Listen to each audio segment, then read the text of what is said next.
हवाओं से कह दो रुख बदल ले अपना, मेरे रफ्तार से टकरा कर बिखर जाएगी।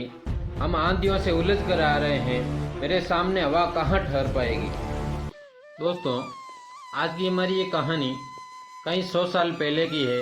इस मोटिवेशन कहानी को पूरा सुनने और समझने से आप में थोड़ा बहुत परिवर्तन जरूर आएगा। एक राजकुमार को अपने सुंदर होने पर काफ़ी गर्व था, जो समय के साथ घमंड में बदलता जा रहा था। राजकुमार को अपनी प्रशंसा सुनना बहुत पसंद आता था। अक्सर वो अपने नौकरों, सिपाहियों और प्रधानों से अपनी सुंदरता के बारे में पूछता और बदले में सब उसके सुंदरता की खूब बढ़ चढ़ के प्रशंसा किया करते। एक बार राजकुमार ने दूसरे राज्य से उसके राज्य में आए प्रवासियों से पूछा कि क्या उन्होंने किसी और राज्य में मुझसे ज़्यादा सुंदर पुरुष कहीं देखा है।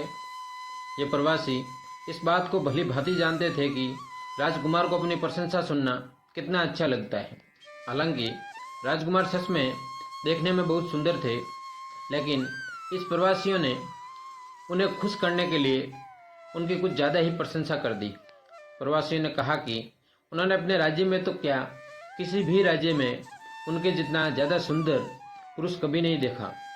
वो तो यहाँ तक कह गए कि शायद वह भगवान जितने सुंदर हैं। राजकुमार अपनी इतनी ज़्यादा प्रशंसा सुनकर खुश हो गया और अब वो हर प्रवासी से अपनी तारीफ सुनना चाहता था। एक बार उसके राज्य में एक साधु आया। राजकुमार ने उसे भी अपने दरबार में बुलाया और वही सवाल पूछा कि क्या उन्होंने राजकुमार से ज़्यादा सुंदर पुरुष कहीं देखा है। साधु ने राजकुमार से कहा कि हाँ, उन्होंने सुबह उनसे भी ज़्यादा सुंदर पुरुष को देखा है। सभी साधु की बात सुनकर हैरान थे। राजकुमार ने साधु से पूछा, कौन है वो पुरुष। साधु ने कहा, सुबह मैंने आपको देखा था, तब आप अभी से ज़्यादा सुंदर थे। साधु की बात सुनकर सभी दंग थे। राजकुमार ने अपने सेवकों से पूछा कि क्या वो अभी सुबह से कम सुंदर नजर आ रहे हैं।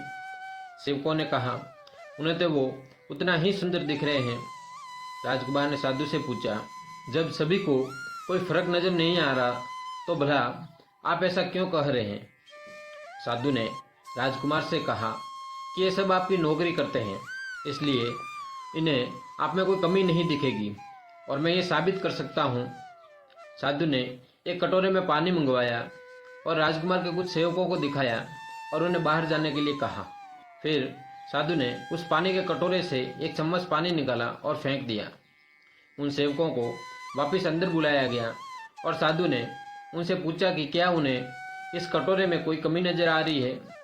सभी सेवकों ने ठीक से निरीक्षण किया और बोले कि उन्हें उस कटोरे में कोई कमी नजर नहीं आ रही है। इस प्रयोग ने राजकुमार की आंखें खोल दी। राजकुमार को यह समझ में आ गया कि वह उस वस्तु का आदी हो चुका है, उस वस्तु के नशे में फंस चुका है जो हर दिन कम होती जा रही है, यानी कि नाशवंत। उस दिन के बाद राजकुमार ने कभी आईना नहीं देखा और अविनाशी वस्तु की खोज में अपना जीवन बिताया।